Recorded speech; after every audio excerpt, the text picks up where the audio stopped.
اس کے بعد آئیے باطنیت تحریکوں کے اثرات آئے. اب باطنی تحریکیں کون سی تھیں؟ یہ وہ لوگ تھے کہ جو کسی اور فرقے یا کسی اور کا تعلق ہو لیکن چھپ کے اپنے آپ کو اپنا خاموشی کے ساتھ اپنا میسج پہنچاتے تھے.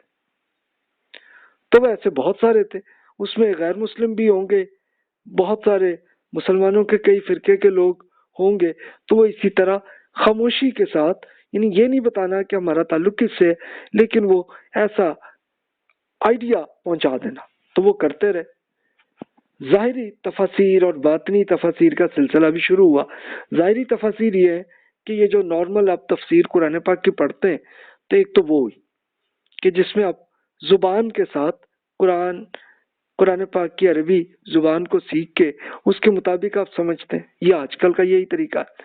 اور ایک باطنی ہوئی کہ جناب اس کا مطلب یہ نہیں یہ ہے یہ وہ کہاں ہے، کیا وہ زبان میں ہے؟ تو نہیں جناب، وہ نہیں ہے. اس کا یہ اپنے دل سے دل میں یہ تصور آتا ہے. تو وہ پھیلنے لگا. ابھی بھی آپ اگر سرچ کریں گے تو باطنی تفاسیر آپ کو اس زمانے کی کچھ لوگوں نے بھی لکھی، اور یہ لگتا یہ ہے کہ یہ باطنی فرقوں کے جو مختلف طریقے سے چھپا کے اپنا میسج پہنچاتے تھے، ایسے کرنے لگے.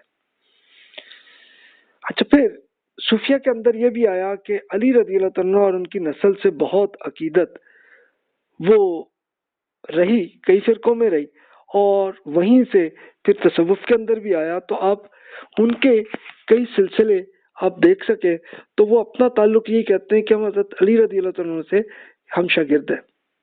تو وہ تصور یہ آنے لگا. کرامتی تحریک، کرامت آپ کو یاد ہوگا کہ یہ اسماعیلی فرقہ کے ایک الگ فرقہ بنا تھا کرامتی. تو ان کے لوگ تھے، انہوں نے اپنے میسج پہنچایا، اور وہیں کے یہ ایک بڑے صوفی، ان کا نام تھا حسین منصور حلاج. منصور حلاج زیادہ مشہور ہے. یہ 209 ہجری میں فوت ہوئے. تو انہوں نے کیے باقاعدہ اعلان کیا تھا انا الحق، کہ میں ہوں اللہ. مطلب یہ تھا. تب وہ حکومت نے پھر ان کو پکڑا، کہا کہ بھی یہ تم، ان کا ہاں بھی میں کہوں گا، اور جو بھی ہو تم جو مرضی کر لو میں ہی مانوں گا. تو کیا، اور پھر آ کے حکومت نے ان پہ ایک سزا بھی دی، ان کو سزائے موت بھی ان کو دی، اور وہ ہوئے. تب وہ صوفیہ کی آپ اگر بکس پڑھیں تو وہ منصور حلاج پہ عقیدت بڑی کرتے ہیں، بڑی ان کی کرتے ہیں. لیکن کئی صوفیہ یہ کہتے ہیں کہ بس بھی منصور حلاج سے غلطی یہ ہوئی ہے کہ انہوں نے جو ایک چھپا کے رکھنے والی چیز خفیہ رکھنی تھی، انہوں نے اس کو اوپن کر دیا.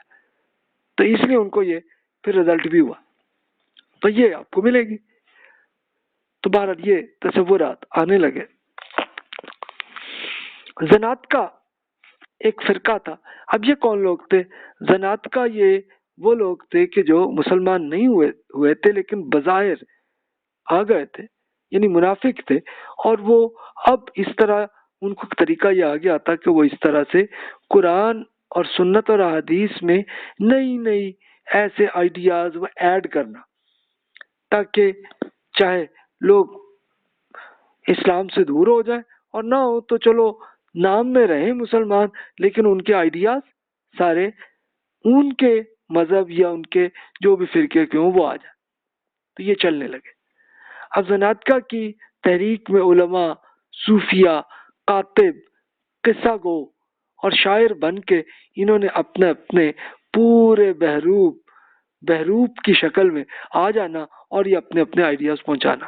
یعنی کبھی صوفی بن گئے، کبھی کاتب کا مطلب کہ جو بکس پوری وہ اپنے ہاتھ سے لکھتے ہوتے تھے، کاپی کرتے تھے پوری اس کو، تو اس طرح بن جانا، یا کوئی قصہ کہانی سنا دینا، شاعری کر دینا. اس طرح کر کے انہوں نے اپنے آئیڈیاز کیے.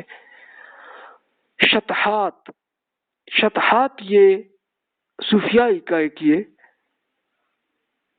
ایک آپ کہہ لیں کہ لفظ ہے ان کا.